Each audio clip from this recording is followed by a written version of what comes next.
नमस्कार मंडळी, स्टार प्रवाहावरील घरोघरी मातीच्या चुली या मालिकेच्या पुढील येणाऱ्या भागामध्ये आपण बघणार आहोत की आता ऋषिकेश निर्दोष सुटून घरी आलेला असतो आणि नानासाहेब देखील घरी आलेले असतात। आता सुमित्रा जानकीची माफी मागू लागते आणि जानकीला बोलते की माझं चुकलं बघ, मी ऐश्वर्याच्या नादी लागून तुला उगाच काय काय नको ते बोलले आणि तुम्हाला घराबाहेर देखील जावं लागलं। यानंतर जानकी म्हणते की आई, आता तुमची चूक तुम्हाला लक्षात आली आहे ना, आता जाऊ दे, तर झालं गेलं विसरून जाऊयात आणि आता फक्त आनंद उत्सव साजरा करायचा आणि विशेष म्हणजे आपल्या घरामध्ये फक्त सुख आणि सुखच असेल असे बोलून दोघेही देवाचा आशीर्वाद घेतात। त्यानंतर आपण पाहतो की नाना हे सर्वांना एकत्र बोलवतात आणि ते सर्वांना सांगतात की काल कोर्टामध्ये जे घडले ते सर्व खरे होते।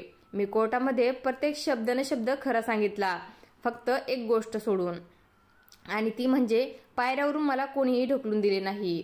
मी माझा पाय घसरून पायऱ्यावरून खाली पडलो, परंतु मला कोणी खाली ढकलून दिले मी त्याचे नाव घेतले नाही।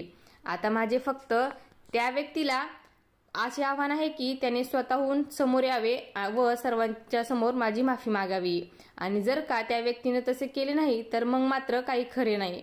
आणि आता तेव्हा ऐश्वर्या ही अतिशय घाबरलेली असते। आता पुढे येणाऱ्या भागामध्ये ऐश्वर्या ही सर्वांच्या समोर येऊन नानांची माफी मागणार का हे पाहणं खूपच रंजक ठरणार आहे।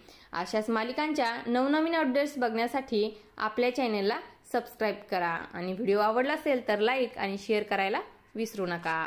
धन्यवाद।